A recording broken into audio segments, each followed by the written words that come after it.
Praise the lord. దేవునికి మహిమ కలుగును గాక. అందరూ బాగున్నారా? ఈరోజు దేవుడు మనకి ఇచ్చిన వాగ్దానము రండి కలిసి ధ్యానించుకుందాం. ఇర్మీయా గ్రంథము 33వ అధ్యాయము 8వ వచనము. వారు నాకు విరోధముగా చేసిన పాపదోషము నిలవకుండా వారిని పవిత్రపడుతును. ప్రియమైన దేవుని బిడ్డలారా, ఈ లోకంలో మానవుడిగా పుట్టిన ప్రతి వాడు జన్మపాపియే. పాపము పరిశుద్ధుడైన దేవునికి విరోధము, మరియు పాపం వలన వచ్చు జీతము మరణము, అనగా నిత్య నరకము, అగ్నిగుండము అని సత్యవాక్యము బైబిల్ సెలవిస్తుంది. ఈరోజు చాలామంది పాప దోషమును తమ హృదయంలో నిలుపుకొని పవిత్రపరచబడకుండా దేవునికి విరోధంగా తమ జీవితాలు కొనసాగిస్తూ నిర్లక్ష్యంగా జీవిస్తూ ఉగ్రతకు పాలవుతున్నారు. వాక్యము వినరు, ఒకవేళ విన్నా కూడా అంగీకరించక వాక్యాన్ని పెడచెవి పెడుతూ నిర్లక్ష్యంగా జీవిస్తున్నారు. ప్రియ నేస్తమా, నీవు ఈ రోజున ఈ స్థితిలో ఉన్నావా?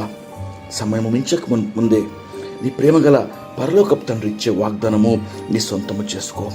నీవు చేయాల్సింది నీ పాపము నిమిత్తం పశ్చాత్తాపము, మారు మనసు, యేసయ్య శిలువ యుద్ధకు వచ్చి పాపములు ఒప్పుకొని క్షమాపణ వేడుకొనడమే. వాక్యం సెలవిస్తుంది.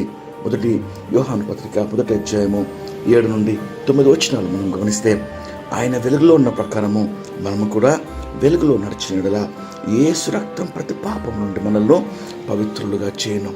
నాలో పాపము లేదని నేను అనుకునేడరా నేను అబద్ధికుడను, నాలో సత్యము ఉండదు.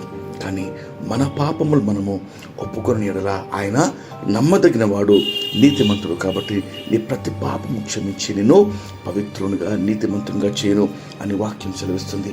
ప్రియ నేస్తమా, ఈరోజే పాపక్షమాపణ పొంది పరిశుద్ధంగా దేవుని కుమారునిగా పరలోక రాజ్యానికి నీ యొక్క వారసత్వము పొందుకో. రండి కలిసి ప్రార్థన చేసుకొని ఈ వాగ్దానము పొందుకుందాం. ఇట్టి కృప దేవుడు మన అందరికీ అనుగ్రహించును గాక. ప్రార్థన.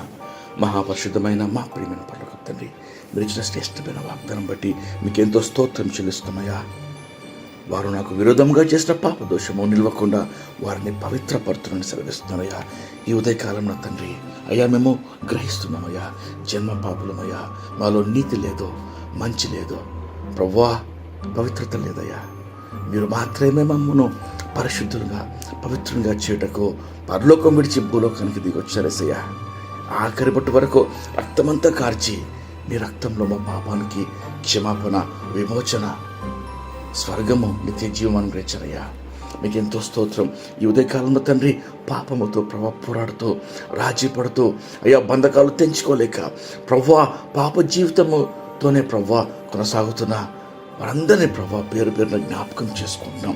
ఎందరైతే ప్రభా ప్రార్థిస్తున్నారో, తమ పాప జీవితం నిమిత్తం పశ్చాత్తాపడుతున్నారో ప్రభా, తమ హృదయాల సన్నిధిలో ప్రభా కుబరించి కన్నీటితో పాపాలు ఒప్పుకుంటున్నారో ప్రతి ఒక్కరిని ప్రభా దయచేసి క్షమించండి నాయనా.